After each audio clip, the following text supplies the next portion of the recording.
Suicide is more common among transgender compared to the normal gendered people, the rates being like 2 times over the national rates and 6 times over the general population.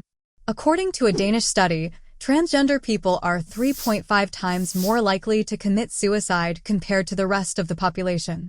The article goes on and on about the difficulties of obtaining the related numbers, especially issues with reconciling data. Since the whole movement has recently taken a political dimension, the explanations for higher suicide rate are quite divided.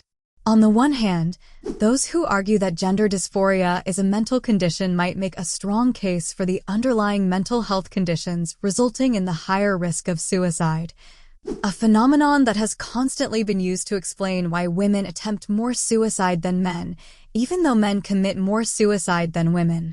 According to the American Psychological Association, some people who are transgender will experience gender dysphoria, which refers to psychological distress that results from an incongruence between one's sex assigned at birth and one's gender identity. People who are transgender may pursue multiple domains of gender affirmation, including social affirmation, legal affirmation, medical affirmation, and/or surgical affirmation. And these are some of the terms commonly used in the movement for some reason. On the other hand, the more progressive liberals might make a case for anti-transgender anything being the cause of increased risk of self-harm. According to one source, from 2018 to 2022, 48 anti-transgender laws were enacted in the U.S. across 19 different state governments.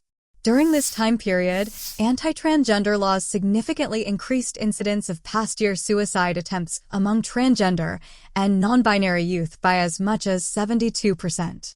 The study's findings demonstrated a significant increase in suicide attempts among all participants whose home state had enacted at least one anti-transgender law.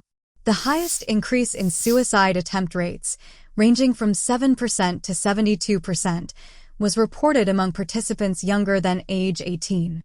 Across the full sample of transgender and non-binary young people ages 13 to 24, an increase in suicide attempt rates of 38% to 44% was observed. The laws enacted, which are rooted in anti-transgender biases and misconceptions, encompass a range of issues, from limiting access to gender-affirming medical care or bathrooms to prohibiting transgender and non-binary youth from participating on sports teams or in school activities that match their gender identity.